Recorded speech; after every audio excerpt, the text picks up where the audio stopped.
It's been 3 weeks since I brewed my Coopers IPA. I bottled some of it and I also put 5 litres into the Pinter.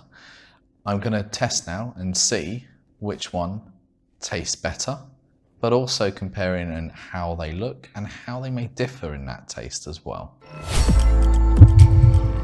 Here we go, both poured. I poured the bottle first, then the Pinter. There is a smaller head here at the moment, and the Pinter one seems to have a much creamier, tinier bubbled head. The bubbles on this are much, much bigger, therefore the head is dissipating quicker. So immediately I'd say that Pinter head looks a hell of a lot better than the bottled one. But again, if you're aging in bottle, if you're putting this into bottles condition, I would say 3 weeks itself is still probably early. Right, let's look at the actual colour of the beer. I can see, yeah, there's a bit of sediment in here, so I may have poured a bit too much. I can see some sediment dropping down to the bottom, but it is mostly clear. Mostly clear. There's a amber hue to it with a bit of haze. I can see through, but not too far. When it comes to the Pinter though, again, I would say it doesn't have sediment in here, so it's much clearer. I can see through, again, to the same level of I can make out the shape of a finger on the other side. Same colour as well it looks up front. Let's get into the nose and see if there's a difference in the nose. So in the bottled version. Okay, just have another little swirl round and nose. Okay, it's smelling, I'd say probably like an English style IPA. Let's have a smell of nose on here. Give it a swirl round.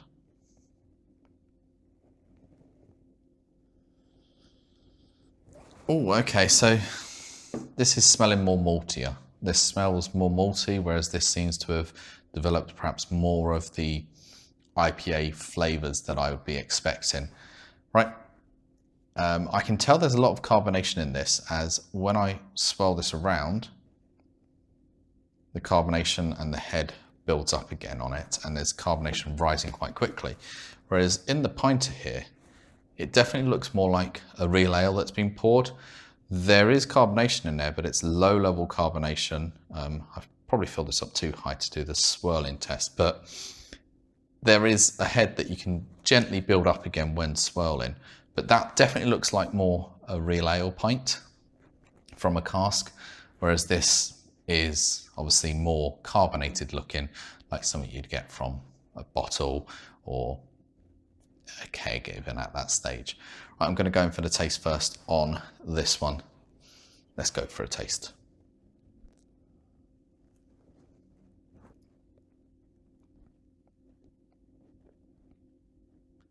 Okay, the carbonation isn't as much as I was, well actually, yeah, I was expecting more carbonation, but no, actually it did hit at the end a bit, the carbonation. On the front of the tongue I felt it.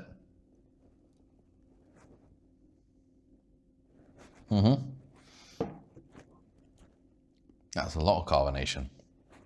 Wow. All right, let's compare it to the Pinter one now.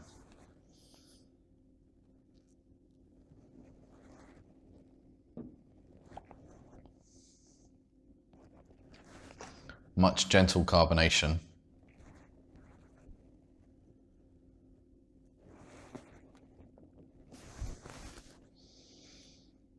Ooh, that's a difficult one. The reason being is this smells better,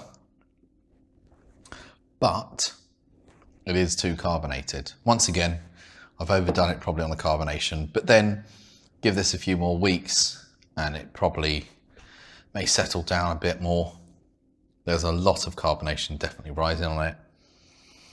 It has a bit more flavour, but due to carbonation level, it is just difficult to, get all the flavours out.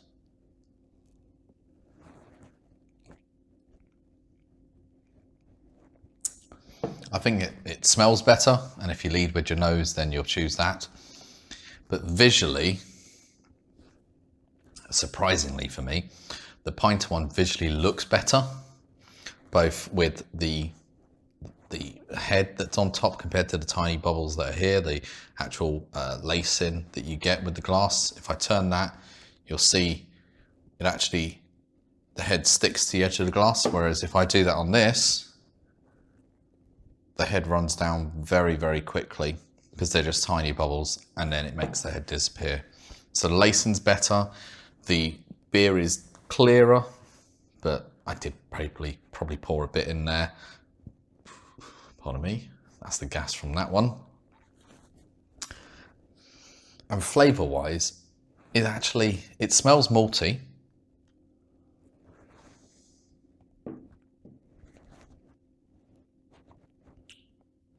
But it's not so malty in flavour. It doesn't feel like an IPA, either of these. The Coopers IPA doesn't feel like an IPA as you'd think. It's probably harking back to more traditional IPAs.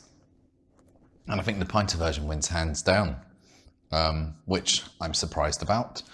But I couldn't see this being more than 3 weeks in the Pinter. If I kept this in the Pinter for 6 weeks and tested it against this after 6 weeks in the bottle's going to win hands down. Pinter is, due to how how it's built, it's going to leak out air, I feel, or leak air in and leak out carbonation over time. But it's definitely one on this for me. So yeah, Coopers IPA. What do I think about the brew? It's an okay brew, not amazing. I probably would have dry hopped it if I wasn't just doing it to the recipe, and I probably wouldn't have used their yeast either. And I probably wouldn't have used tap water if I was going for it properly, but it was just a test. In my head, I wanted to see the Coopers in the Pinter versus in the bottle and see how it comes out. And it was my first Coopers kit as well. But yeah, Pinter, it's held it well, it's done good. Cheers everyone.